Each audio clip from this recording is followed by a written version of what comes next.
자, 오늘 함께 은혜 받을 말씀은 전도서 3장 1절입니다. 천하의 범사가 기한이 있고 모든 목적이 이룰 때가 있나니.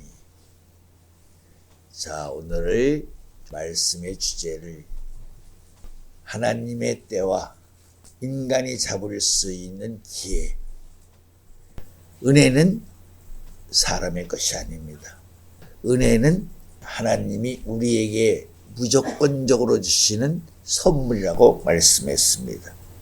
은혜는 하나님만이 갖고 계시는 특별한, 보물, 보배, 보화, 또 은총의 손길이라고도 말합니다. 그런 은혜가 하나님의 것이듯 때는 하나님의 것입니다. 때는 인간의 것이 아닙니다.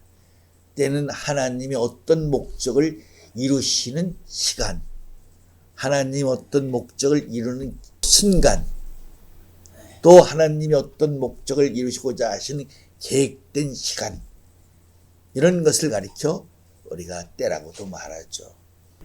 하나님의 시간의 입장으로 보는 때를 우리가 카이로스의 시간이라고 말하고, 믿음으로 정해놓은 때를 호라의 시간이라고 말하고, 사람들이 만드는 시간을 가리켜 크로노스 시간이라고도 말합니다.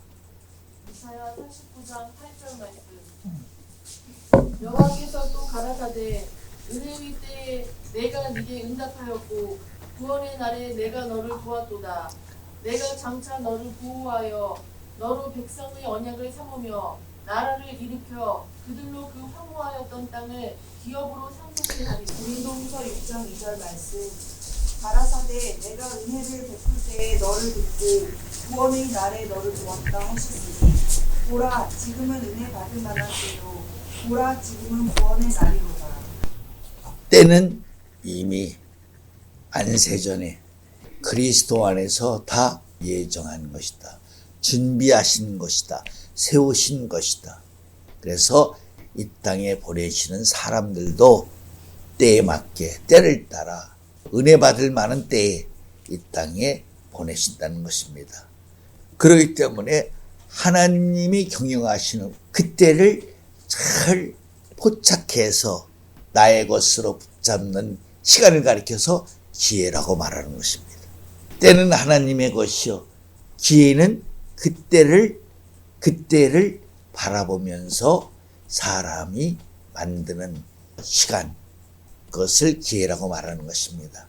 하나님이 어떤 목적을 이루는 때를 아는 사람만이 그 기회를 포착해서 응용하고 이용할 수 있다 하는 사실을 우리는 잊지 말아야 됩니다.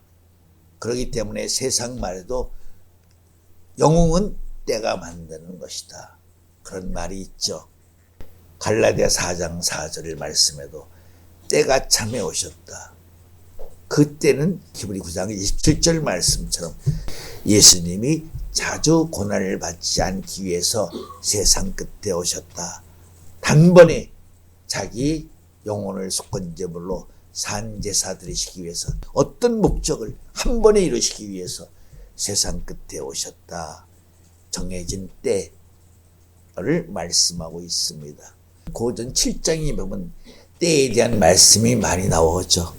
웃을 때가 있으면 울을 때가 있고, 안을 때가 있으면 안는 것을 멀리할 때가 있고, 때가 단축되었다 하시는 말씀을 통해서 전개되는 때에 관한 말씀이 수록되어 있습니다. 이렇게 하나님이 이미 만세전에 때를 정해놓으시고 때를 따라 하늘의 역사를 운행하시고 또 때에 맞게 사람들을 보내시고 또 때에 맞게 구속사의 세계를 보내신 사람들을 통해서 이루시게 하신다. 그런 말씀의 세계를 깊이 공부해 보면 때와 시기는 한 몸으로 이루어질 때 때와 시기가 가장 빛을 내는 순간이 된다 하는 것을 깨닫게 됩니다. 요한복음 2장에 보면 가나안 혼인잔치가 나타납니다. 어머니 마리아가 포도주를 부탁을 드립니다. 아들아, 포도주가 떨어졌다. 물론 짤막한 내용이지만 거기에는 우리가 깊이 헤아릴 수 있는 많은 대화가 있었고 내용이 있었습니다. 그러자 늘상 어머니라고 부르시던 예수께서 갑자기 어머니에게 여자여, 당신이 나와 무슨 상관이 있나이까? 아직 내 때가 이르지 아니하였나이다. 분명히 때를 말씀하시죠. 그 순간 어머니의 입장이 아주 민망스럽고 어쩌면 부끄러울 수도 있었을 거예요. 지금까지 저런 적이 한 번도 없었던 아들이 왜 이 많은 사람들 앞에서, 친척들 앞에서 나를 민망스럽게 만들까? 아마 참담한 심정이 되었을지도 모를 것입니다. 그러나 마리아는 그 때를 놓치지 않았습니다. 아들이 어머니를 면박을 주는 그 순간 속에서 때가 책망하시는 기회를 놓치지 않고 그 집 하인들에게 저분이 무슨 말씀을 하든지 너희는 행하라. 비록 내가 낳은 아들이지만 내 아들은 육신의 아들이 아니라 하나님의 아들이라는 것을 믿는 믿음이 있었기에 그 집에서 일하는 하인들에게 저분이 무슨 말씀을 하든지 너희는 순종하라. 그것이 바로 그리스도의 말씀을 들음으로 믿음이 생긴다 하는 원리적인 의미가 잘 함축되어 있는 말씀이라는 걸 알아야 돼요. 말씀을 그렇게 믿고 받아들일 때 믿음이 생긴다는 거예요. 지금 마리아가 겪는 그 입장과 우리가 편안히 앉아서 말씀을 듣는 입장은 상당히 차이가 있어요. 마리아가 자기의 아들을 많은 사람들 앞에, 친척들 앞에서 자랑스럽게 드러내려고 그렇게 부탁을 하는 거죠. 그런데 여자요, 얼마나 민망스럽겠어요. 그 순간 마리아가 참담했을 거예요. 그런데도 그 순간에 뭘 잃지 않았어요. 비록 저 사람은 내가 낳은 내 자식이지만 부정모율로 난 자식이 아니라 성령을 잉태했던 자식이라는 걸 놓치지 않고 그 말씀을 붙잡고 믿으면서 하인들에게 저분이 무슨 말씀을 하시는 간에 순종하라. 아멘. 우리는 그런 그리스도의 말씀을 믿는 사람이 되어야 돼요. 솜사탕같이 달콤한 말씀만 믿으려고 하지 말고, 들으려고 하지 말고, 진정한 믿음은 고난의 말씀을 통해서 참된 믿음의 능력이 나타남이 이루어진다 하는 사실을 잘 보여주고 있는 말씀이다. 이것이 곧 때를 붙잡는 인간에게 주어진 가장 좋은 기회이다 하는 것을 알아야 되는 것입니다. 그래서 때는 하나님의 것이고 기회는 인간의 것입니다. 그런데 하나님의 때를 인간이 잡으려면 믿음으로만 그 기회를 잡을 수 있는 것이다. 마리아가 그 때를 믿음으로 잡았기 때문에 마리아의 믿음에 더해서 예수님이 포도주를 만드신 거예요. 그러니까 때와 기회가 지금 아주 잘 조화롭게 어우러진 한 마당을, 도적 마당을 설명을 한 거예요. 때는 하나님의 것이에요. 기회는 사람의 것이고. 그런데 그 때를 나의 기회로, 나의 것으로 만들려면 믿음이 없이는 안 되는 것이에요. 믿음으로만 때를 잡을 수 있다. 믿음이 없으면 절대 기회를 잡지 못해요. 다윗이 자기를 죽이려고 하는 사울의 칼을 피해서 10년 동안을 도망을 다닙니다. 그런 10년 동안에 두 번의 기회가 주어지죠. 하나는 사울이 숨어있는 엔게디 굴에 피곤한 몸으로 잠을 청하러 들어왔었죠. 다윗에게는 절대절명의 기회였었어요. 사울을 제거할 수 있는. 그러나 다윗은 하나님의 기름 부은 자라는 점을 깊이 생각해서 모든 것은 하나님이 결정해 주실 것이다. 그 기회를 사울을 죽일 수 있는 기회로 삼지 않았어요. 한 번은 평지에서 사울의 신하들이 다윗을 중심으로 진을 쳤어요. 하나님이 깊은 잠을 잘 수 있는 신을 부어줌으로 말미암아 다윗이 신하 한 사람을 데리고 사울이 잠든 곳에 들어가서 사울이 가장 아끼는 창과 물병을 가지고 나오죠. 10년 동안이나 집요하게 자기를 죽이기 위해서 추적하는 사울, 다윗을 죽이지 않았어요. 하나님이 기름 부으신 자라는 그 명분 때문에 사울을 죽이지 않고 사울을 2번씩이나 감동을 시켰어요.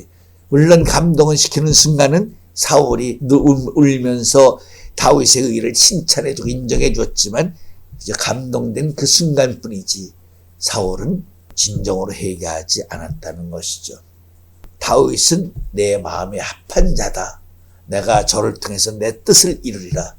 하나님이 그 말씀을 하신 것은 다윗이 2번이나 사울을 살려주었던 그 순간에 그 기회에 다윗의 마음을 보았기 때문에 하나님이 그렇게 말씀하신 것이에요. 그러한 다윗의 착한 심정을 보았기 때문에, 마음을 봤기 때문에, 하나님을 경외하는, 하나님이 기름 부으신 자를 내가 어떻게 감히 죽일 수 있느냐. 오직 기름 부으신 하나님만이 저를 죽일 수 있는 것이다. 그런 믿음을 가지고 있었기 때문에 그 점을 가리켜서 하나님이 다윗은 내 마음에 합한 자다. 그렇게 말씀한 것을. 이렇게 다윗은 자기에게 주어진 기회를 하나님의 영광을 바라보면서 그것을 모두 하나님께 돌려드렸어요. 사울의 결과가 얼마나 비참했어요. 요나단을 비롯해서 3 자식이 함께 길보아산 전투에서 죽고 말았어요.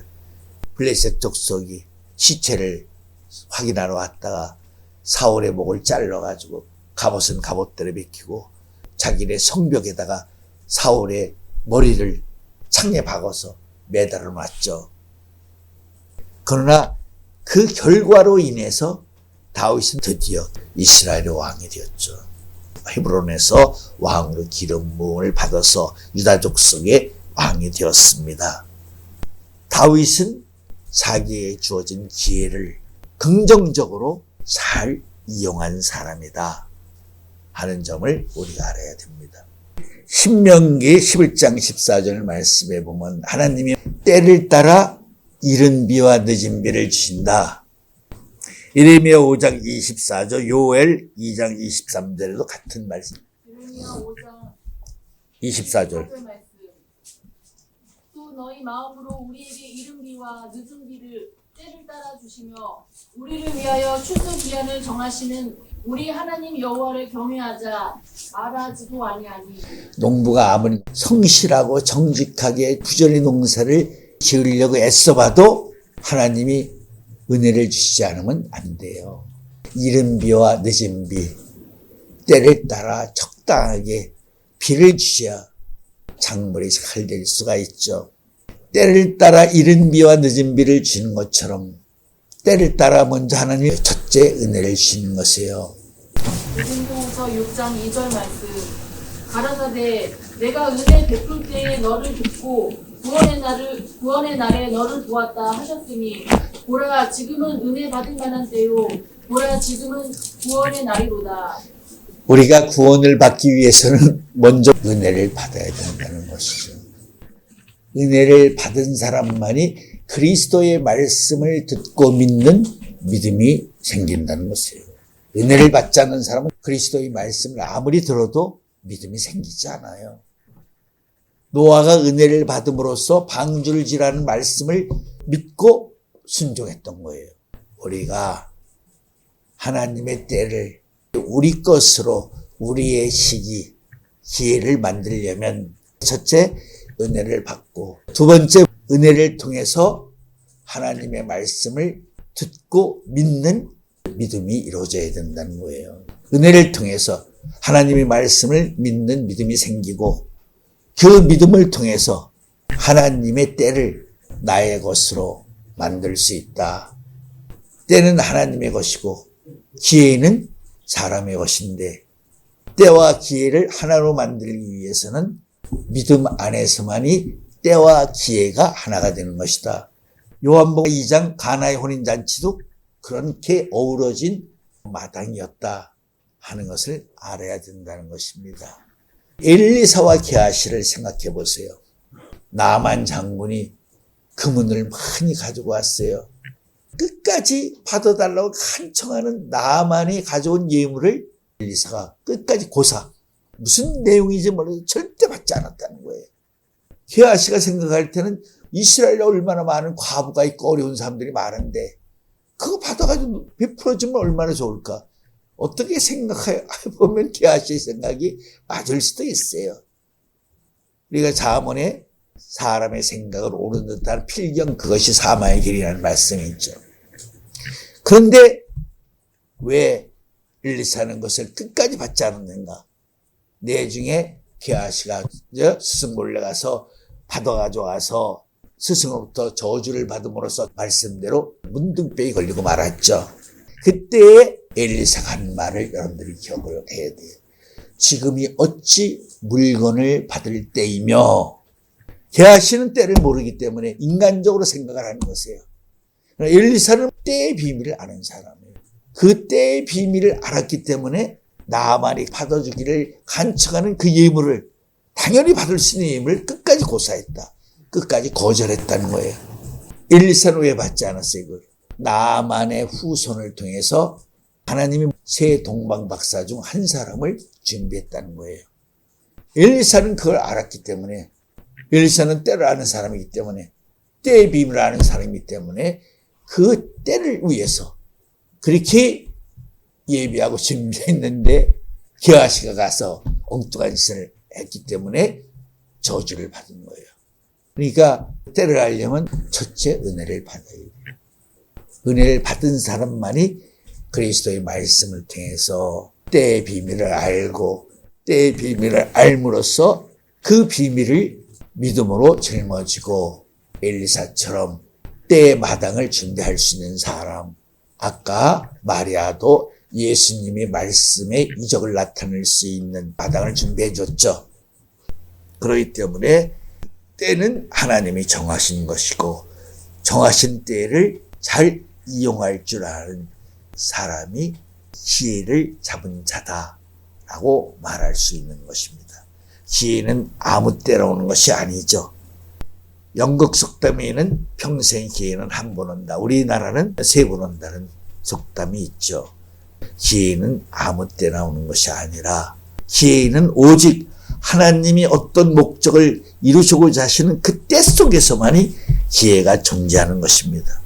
그 기회를 누가 어떻게 쟁취하느냐, 포착하느냐, 그 기회를 잡는 입장에 따라서 결과가 여러 모양으로 나타난다 하는 것을 알아야 됩니다. 학계 1장 2절에 보면 하나님이 학계 선지를 통해서 하나님의 집을 짓기를 원하셨어요. 그런데 사람들이 자기들은 판벽한 집을, 화려한 집을 지으면서 하나님을 짓지를 않았어요. 무슨 소리야? 지금이 무슨 교회를 지을 때야? 지금이 무슨 이런 일을 할 때야? 이렇게 불평하는 그들에게 하나님이 학계 선지를 통해서 책망하는 말씀이 학계 1장에 들어있다는 것을 알아야 됩니다. 때는 하나님의 고유적인, 하나님이 지고 계시는 하나님의 시간이에요. 하나님만이 때를 주관하시는 분이시고 인간은 그 하나님이 주관하시는 때 안에서 받은 바 은혜대로 순종하는 그 시간들이 때에 맞게 우리에게 주어지고 있는 기회다 하는 것을 알아야 됩니다. 그 기회를 놓치는 사람은 불행한 사람들이에요. 한 일에도 전 3년만이라는 빛의 때가 있고 후 3년만이라는 어둠의 때가 있습니다. 그 때에 맞게 우리가 일을 할 줄 알아야 돼요.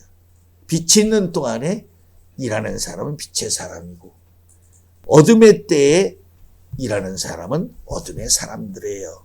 때에 맞게 우리가 일을 할 줄 알아야 돼요.